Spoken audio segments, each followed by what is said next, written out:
धुळे शहर विधानसभा मतदारसंघातील शिवाजी हायस्कूल परिसरामध्ये भारतीय जनता पार्टीचे कार्यकर्ते पैसे वाटत असल्याचा आरोप करत वंचित बहुजन आघाडीच्या कार्यकर्त्यांमध्ये आणि भाजपच्या कार्यकर्त्यांमध्ये वाद झाला। याबाबत वंचित बहुजन आघाडीच्या कार्यकर्त्यांनी तात्काळ पोलीस प्रशासनाला माहिती दिली असता पोलिसांनी शिवाजी हायस्कूल परिसरात दाखल होत 2 जणांना या प्रकरणी ताब्यात घेतलंय। तसेच यावेळी पैसे वाटप करणाऱ्या तरुणाला मतदान केंद्रावर असणाऱ्या नागरिकांनी चांगला चोप दिल्यानं साक्री रोड परिसरात तणावाचं वातावरण बघायला मिळतंय। गर्दी कमी करा। काय करत होता इथं?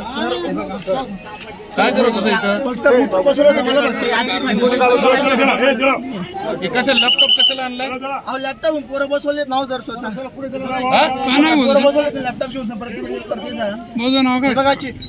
ब्युरो रिपोर्ट, माझा महाराष्ट्र न्यूज, धुळे।